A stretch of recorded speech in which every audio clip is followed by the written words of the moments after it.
ሄሎ ኢንስፔክተር። እንዴት ነሽ ኤፍራታ? ደህና ነኝ። ልመጣ ነበር። ልጁ መጣ? አይ ከመጣሽ አሁን እደውልለታለሁ። እንዴት ነው? አዲስ ነገር አለ እንዴ? አይ የኔ ናታንን እስር ቤት መጠየቅ አልቻልኩም። አጠገቤ ሰው ነበር። በቃ አሁን ስለመጣ እናወራለን። በጣም ጥሩ። ስትመጪ እየተጠነቀቅሽ። እሺ እጠነቀቃለሁ። እሺ ቻው።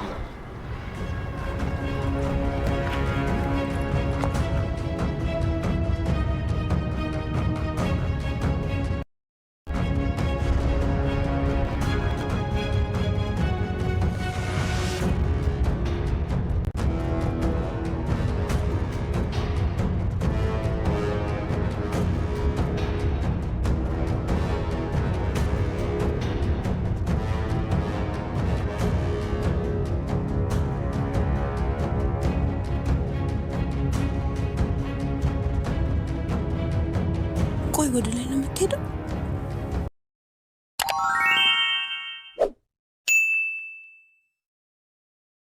ሉሊት ስለ ፂ መታሰር ለናታን ነገረችው። ሰላም ሰላም፣ እንዴት ናችሁ? ደህና ናችሁ? ያለው እግዚአብሔር ይመስገን። ላይክ፣ ሼር፣ ሰብስክራይብ በማድረግ ቪዲዮውን እስከ መጨረሻው አዳምጡ። እንዲሁም አስተያየታችሁን በኮሜንት አስቀምጡልኝ። እንግዲህ ሐረግ ድራማ ክፍል 113ን ይዘላችሁ ቀርበናል። እና ሉሊት እንግዲህ ስለ ፂ መታሰር ናታን አልሰማም ነበረ እና ምግብ ሰርታ ይዛ ሄዳ እንግዲህ ሁሉንም ነገር ነገረችው። ፂን እንግዲህ ስትጠይቃት ምን ልትሰሪ ነው የመጣሽው? ሁለተኛ እንዳትመጪ በማለት ትመልሳታለች። እና ወደ ናታን ደግሞ ስትሄድ ናታንም ደግሞ ምንድን ነው ኧረ እባክሽ ምግብ ይዘሽልኝ መጥተሽ ነው እንደያለ እንግዲህ እያሾፈ አወድ ያችኛዋም ልክ እንደዚህ እንዳንተ ተመሳሳይ ነው ያለችኝ፣ አንተም ልክ እንደዚህ ተመሳሳይ አልከኝ፣ ለምንድን ነው ምስጋና የሌላችሁ ትላለች። ያችኛዋ ማነች ሲላት እህትህ ነቻ፣ ምን ነው ስለመታሰሩ አታውቅም እንዴ ትላለች። ከዛ ምንድን ነው የምዘባረቂው ሴትዮ፣ መናገር የፈለግሽውን ተናገሪ ይላታል ናታን። እና እንግዲህን ሉሊትም እንግዲህን ስለ ፂ መታሰር ትነግረዋለች። ምን ነው አልሰማህም እንዴ ትለዋለች። ናታንም እንግዲህ በጣም ይናደዳል። እንዴት ነው ያልሰማሁት? ቢንያምንና እንግዲህም ቤዝን እዚህ ጋር ተጠያቂ አድርጓቸዋል። እህቴን ጠብቁልኝ ስላቸው ጭራሽ እስር ቤት ነች እያለችው እንዴት እንደዚህ አይነት ነገር ይደብቁኛል ይላል። ሉሊትም እንግዲህ ይህን በመንገሯ በጣም ተደስታለች። እንዴት ያስደስታል ያልሰሙትን መናገር እያለ ትገኛለች።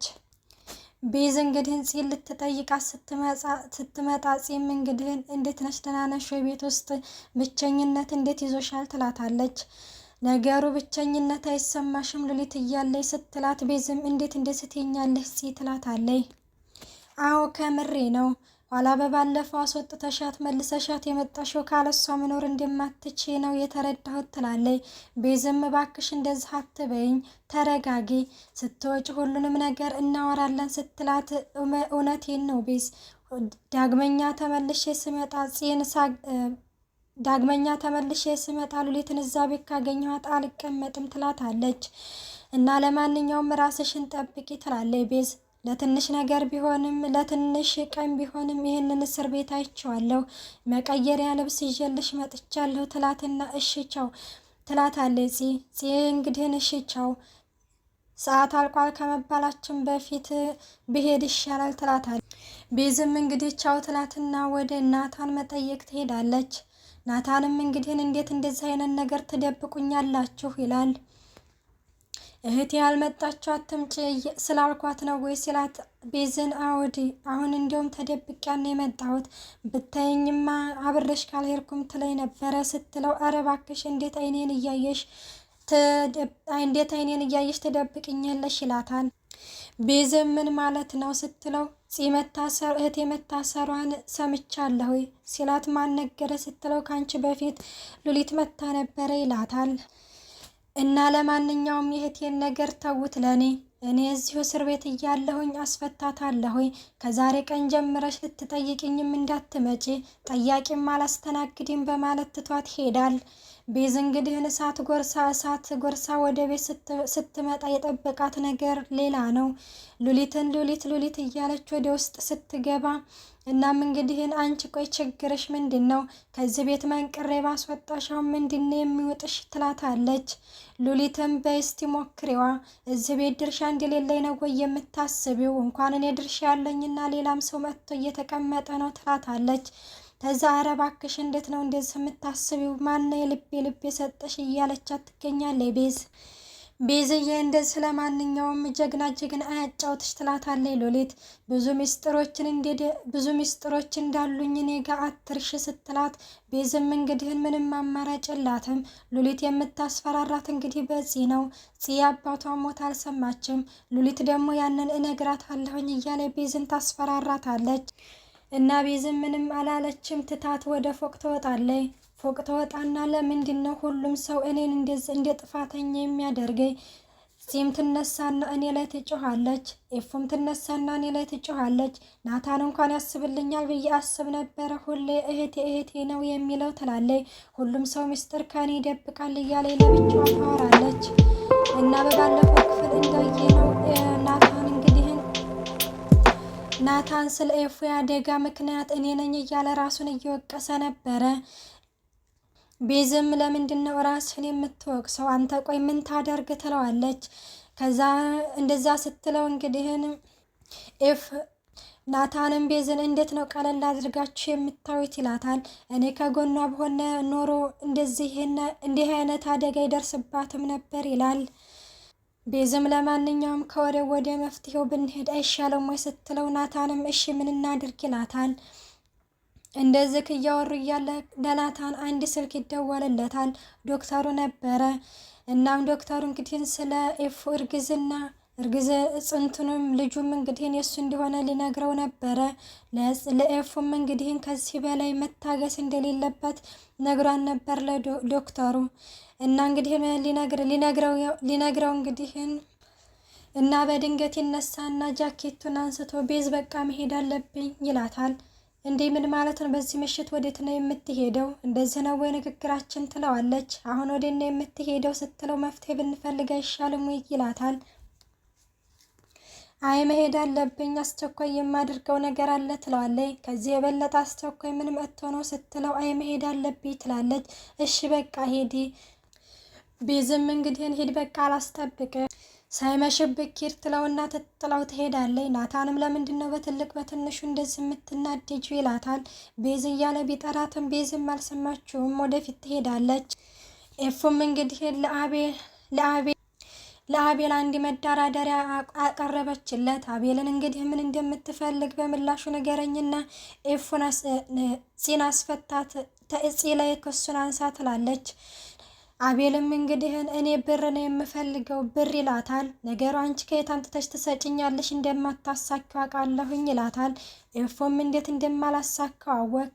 ለማንኛውም የፈለግከውን የገንዘብ መጠን ንገረኝና እሰጥሃለሁኝ፣ አንተም ከጽ ላይ ክስህን ታነሳለህ ትለዋለች። እና እሱም አቤልም እንግዲህን የሚፈልገውን የገንዘብ መጠን ይነግራታል። አንድ ቀን ጠብቀኝ እሰጥሃለሁኝ ትለዋለች። እና ገንዬን ትጠራና ኤፉና ገኒ ወደ ጽ እስር ቤት ይሄዱና ጽን ይጠይቋታል። ገንዬም እንግዲህን ምንድን ነው ምን ሰይጣን አሳስቶች ነው ትላታለች። ምን ሰይጣን አሳስቶች ነው እንደዚህ ያደረግሽው ስትላት፣ ኤፉም እንግዲህን መታሰሯ ነው እንጂ እሱስ ያደረገችው ነገር ትክክል ነው ትላታለች። ገኒም ተይ ልጄ እንዴት እንደዚህ ትያለሽ? ደግሞ የልብ ሰጥሻት ነገ ጠዋት አንዱን ወቅታ እስር ቤት እንድትገባ ነው ወይ ትላለች። እና ሰላምታ ይለዋወጣሉ ገኒና ጽ። ኤፉም እንግዲህን ማውራት ያለባችሁን ነገር አውሉና እኔ ጽን የማውራት ነገር አለ ትላለች። ገኒም እኔ ጨርሻለሁኝ አውሩ፣ ጽ እንግዲህን እየመጣሁኝ እጠብቅሻለሁ፣ ራስሽን ጠብቂ ብላ ገኒ ትሄዳለች። እናንተ አውሩ ትልና እና ኤፉም እንግዲህን ለጽ ምን አዲስ ነገር አለ ስትላት፣ ኤፉ ብዙ አዲስ ነገሮች አሉ ትላለች። ወንድሜን ጠየቅሽ ወይ ስትላት፣ አይ ሄጄ አልጠየቅኩትም፣ ማንንም ጠያቂ እንደማያስተናግድ ነግሮናል ትላለች። ጺም እንግዲህን እንዴት ለምንድን ነው ጠያቂ አላስተናግድም ያለው? አንቺ መሆንሽን አልነገርሽም ወይ ስትላት፣ አንቺ መሆንሽን አልተናገርሽም ወይ ስትል አይ እኔ በላከው ደብዳቤ ተረድቻለሁ ሁሉንም ነገር ትላለች። እሺ ለማንኛውም ምን አዲስ ነገር ተፈጥሯ ስትላት እንግዲህ ኤፉ ብዙ አዲስ ነገሮች በጣም ደስ የሚሉ ነገሮችን ይዤልሽ ነው የመጣሁት ትላለች። ጺም እባክሽ ንገረኝ ውስጥ ሆዴን አታስቆርጪው ትላታለች። ቤዝም እንግዲህ ብዙ ነገር ይደብቁኛል በቃ እነሱም ካልነገሩኝ እኔ ምንም ነገር አልነግራቸውም ለራስሽ ነሽ ያለችው እያለች ራሷን እያጽናናች ትገኛለች። እንደዚህ እያለች እያለ እንግዲህ አንድ ስልክ ይደውልላታል። አቤል ነበረ። አቤልም እንግዲህ ይደውልላትና ሰላም እንዴት ነህ ትለዋለች። ደህና ነኝ እግዚአብሔር ይመስገን ማን ልበል ስትለው ደግሞ ድምፅሽ በጣም ያምራል ይላታል። የደወልክበትን ምክንያት የማትናገር ከሆነ ስልኩን እዘጋዋለሁ ስትለው እንዲህ እኔን የመሰለ የፍቅር እንትን እያቀረብኩልሽ እንዴት ትዘጊዋለሽ ጆሮዬ ላይ ይላታል። አለመዝጋቴን አሳይሃለሁ ትለዋለች እና ጆሮው ላይ ትሰጋበታለች። መልሶ ይደውልላታል። አቤል ነች ያቺ የተረገመች የወጋች ትለዋለች። ለማን ከዛ ጺም ቤዝም እንግዲህን ማለት ምን ፈልገህ ነው ደግሞ እኔ ጋር የደወልከው ትለዋለች። እናም እንግዲህ ጺን ለማስፈታት ገንዘብ ነው መደራደሪያ ያቀረበላት። ቤዝም እንግዲህን ያው ብር እጇ ላይ እንደሌላት ትነግረዋለች። እንዴት በዚህ ክፍተት አንተ ትጠቀማለህ? ምን አይነት ሰው ነህ ግን ትለዋለች። አቤልም ኧረ እባክሽ ይላታል። ሰላም ውድ ዩቲዩብ ቻናል ተከታታዮች ቪዲዮውን እስከ መጨረሻው አዳምጣችሁ ላይክ፣ ሸር፣ ሰብስክራይብ ማድረጋችሁን አትርሱ። እንዲሁም አዲስ የሆናችሁ የደውሉን ምልክት በመጫን አዲስ ቤተሰብ የሆኑ መልካም ቆይ